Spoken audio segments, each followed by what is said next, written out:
Assalamualaikum warahmatullahi wabarakatuh. Perkenalkan, nama saya Dafa Muhammad Gifari dari X-MIPA 5. Di sini saya akan mempresentasikan tugas teks hikayat.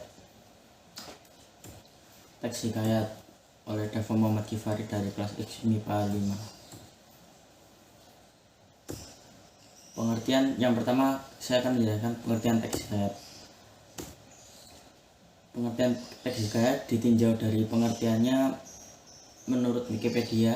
Hikayat merupakan sebuah karangan sastra yang berbentuk prosa, biasanya menggunakan bahasa Melayu yang berisi tentang sebuah cerita, kisah, dan dongeng. Selain itu, secara umum hikayat menceritakan kisah mengenai kehebatan atau kepahlawanan seorang yang lengkap dengan kesaktian, mukjizat, serta keanehan dari tokoh utama tersebut.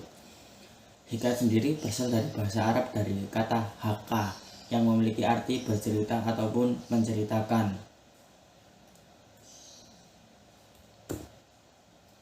Yang kedua, struktur teks hikayat. Struktur teks hikayat yang pertama adalah abstraksi.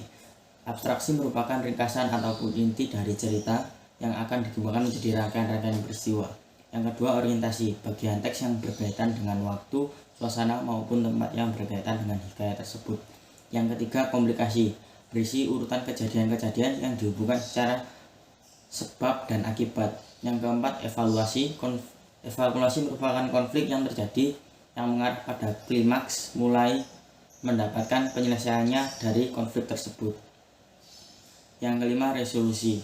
Pada bagian ini, si pengarang mengungkapkan solusi terhadap permasalahan yang dialami tokoh atau pelaku. Yang terakhir adalah koda. Koda merupakan nilai ataupun pelajaran yang dapat diambil dari suatu teks cerita oleh pembacanya. Perbedaan teks hikayat dengan cerpen.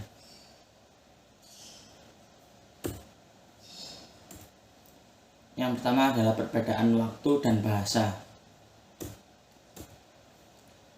Dalam hikayat, waktu dan bahasa merupakan sastra lama dan berkembang di zaman Melayu kuno, sehingga bahasa yang digunakan merupakan bahasa Melayu kuno.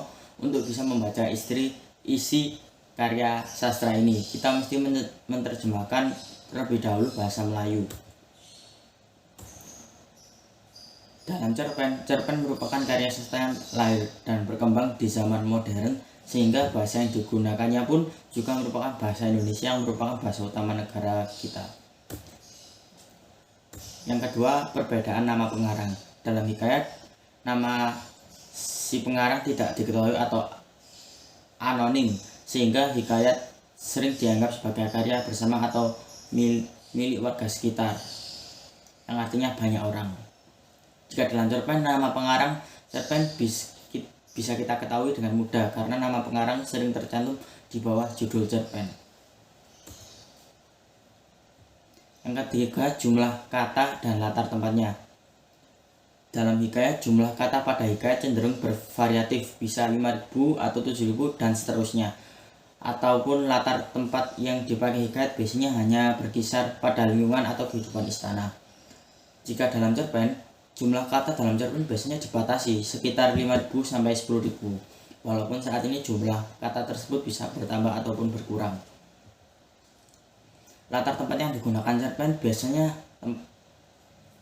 tempat atau lingkungan di kehidupan sehari-hari kita manusia, namun cerpen juga bisa mengambil latar tempat selain yang saya sebutkan.